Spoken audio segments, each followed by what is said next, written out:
donc forcément, on a toujours tendance à vouloir faire plus. Moi, j'ai plutôt envie de prôner un peu le moins. Ouais. On commence par le plus pour aller moins. Alors, ça parle pas vraiment de Garcimore. Le titre est un peu anecdotique d'une certaine manière, mais c'est surtout pour avoir en filigrane la figure de Garcimore derrière en fait la pièce qu'on est en train de créer. Et la figure que je trouve, le côté le plus intéressant que je trouve de Garcimore, c'est le fait qu'il était un magicien déjà, premièrement, et qu'il faisait des tours de magie à la télé, donc il avait ce côté populaire grâce à la télé, donc vraiment très populaire, on va dire, sur toutes les tranches de la société, il y avait un impact. Et puis le fait qu'il jouait un peu ce rôle, pas vraiment de rôle en fait, il jouait son propre rôle, donc c'était pas il a cette manière de jouer un peu naturelle, il a été immigré espagnol, donc il avait cet accent espagnol. Et puis de très autodérision et pas du tout de prise au sérieux. Et aussi le fait qu'il prenait beaucoup de temps pour faire ses tours, il n'avait pas peur. C'était une époque, je trouve, où on n'avait pas peur de faire des longueurs à la télé, que ça s'étire, que ce soit pas dans l'efficacité. Et donc ça m'intéressait chez lui. Et le fait qu'il soit mort, effectivement, pour de vrai, il est mort en 2000. Je trouvais qu'avec lui, il y avait plein de choses qui étaient mortes avec lui, notamment ça, la prise de temps, la lenteur, et puis un peu mon enfance. Enfin, voilà, pour moi c'était clair que je le connaissais bien, en tout cas, visuellement, et donc ça c'était parti aussi. Parce que c'est un spectacle aussi un peu sur la mort, donc voilà, c'est pas que rigolo et pas que sur la magie non plus. Après, j'espère qu'il y a un ton ludique et joyeux général, parce que ce soit pour aussi mon spectacle précédent qui s'appelait Talk Show, où on parlait de plus du vieillissement en fait des artistes de cirque et de tous ces côtés pas forcément très joyeux. On le traitait d'une manière vraiment avec beaucoup d'autodérision, ce qui fait que c'était plus moi je crois beaucoup à la distanciation, en tout cas par l'humour. C'est un bien grand mot, c'est pas toujours du vrai humour, mais en tout cas par la prise de distance, d'être moins collé aux choses qu'on vit en fait. J'ai l'impression que ça aide à les vivre et à passer à travers certaines difficultés. Il va y avoir des claquettes. Des claquettes, la magie. La magie, mais pas feu. que, on va chanter. Ouais. Il y a des flashs. On va Faire des blagues. Il y a un rideau qui Tourne tout seul.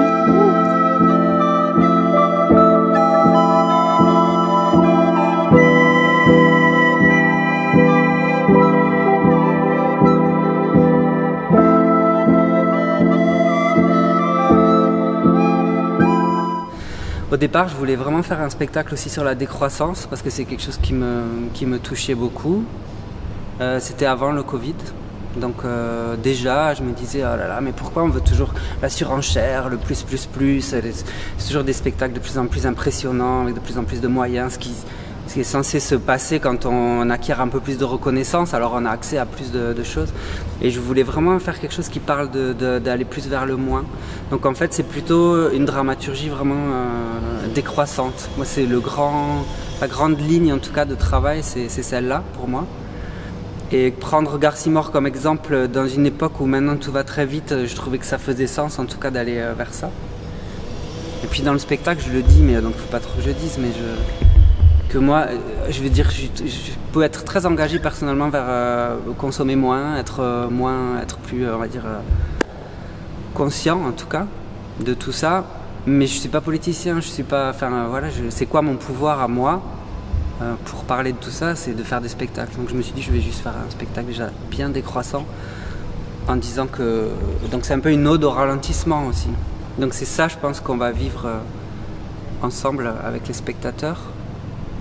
Et après, oui, forcément, c'est assez théâtral, donc on a des moments un peu de dialogue qui sont semi-improvisés, semi-écrits, c'est jamais totalement fixe. Parce que j'aime bien aussi cet espace-là du possible décalage, du possible inattendu en fait, et que c'est disponible pour chacun des performeurs. Donc voilà, il y a ces petites, on se fait des surprises aussi pendant le spectacle entre nous. Ça tourne autour de ça et aussi du phénomène, comme je disais avant, de la magie, mais pas que la magie de scène, parce qu'il y a la magie de scène, il y a la magie plus magique qu'on a du mal à expliquer. Donc toutes ces choses-là qu'on a du mal à expliquer, que mêlées au phénomène de croyance et de vouloir croire, mais c'est un peu des dérivés autour de ça jusqu'à la fin, jusqu'à un peu l'épuisement et puis jusqu'à clairement la mort en fait. Si tout s'éteint, on arrive forcément à exprimer aussi des choses, mais de manière un peu plus frontale sur la mort, ouais, sur la fin des choses. Le fait que j'ai eu un parcours de cirque, c'est ça qui me définit aussi beaucoup. J'ai fait du cirque depuis mon enfance. Aussi de la musique, mais beaucoup de cirque. Puis j'ai fait une école professionnelle de cirque, donc je suis devenu vraiment circassien. Et puis très vite après l'école, moi j'étais très intéressé par la chorégraphie, la performance, les choses aussi beaucoup plus théâtrales. Et donc j'ai très vite bifurqué vers ces univers-là, travailler avec des chorégraphes, avec des metteurs en scène. Aussi parce que je trouvais que le cirque me limitait très fortement dans une discipline en fait. Et puis je pouvais très bien sentir pendant que j'étais à l'école aussi que j'allais pas faire ça pendant beaucoup d'années, que ça demande une forme physique incroyable. Et comme je pense que j'avais mon plan dans ma tête, que je voulais quand même durer un peu dans le temps. Donc pour tout ça, je trouve que voilà, c'est important de se diversifier et de partir vers d'autres univers. En tout cas, en tant que circassien, je sais que dans ma vie professionnelle, même si j'ai bifurqué vers la danse et le théâtre, comme j'avais ce corps, on va dire, avec des capacités physiques un peu hors normes, on attendait aussi beaucoup ça de moi. Et donc j'étais toujours confronté au fait que quand on marque le mot cirque dans un programme ou quand on défend le cirque, même s'il est contemporain ou quoi qu'est-ce, il y a cette attente en tout cas qui est générée de l'extraordinaire, de l'exploit.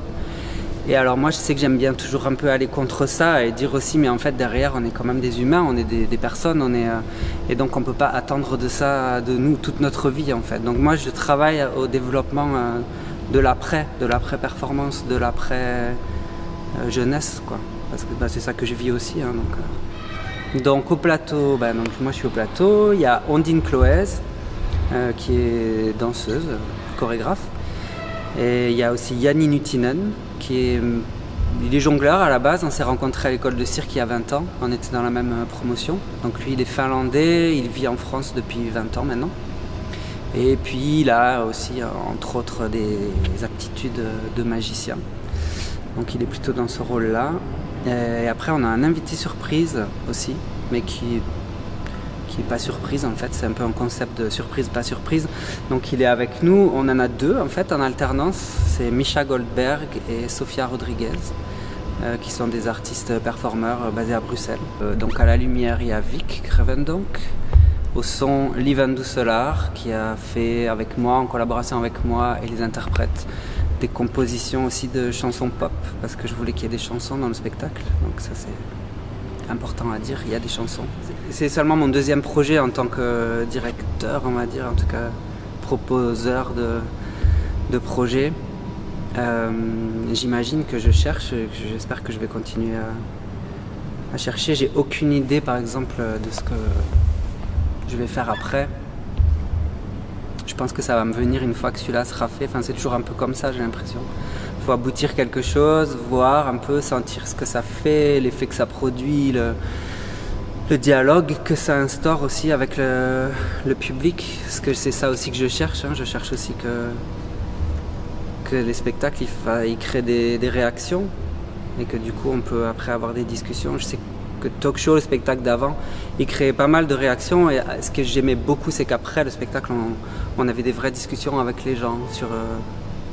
aussi avec des gens qui n'ont rien à voir avec le milieu du spectacle et qui d'un coup disaient « Ah mais moi en fait dans mon métier c'est pareil ». En tout cas le fait de l'essoufflement, de la demande de performance qui doit durer. Enfin il y a beaucoup d'analogies qui se créent avec n'importe qui en fait. Et ça m'intéresse. Ouais. Donc tant que ça crée des réactions et du dialogue, je crois que je vais continuer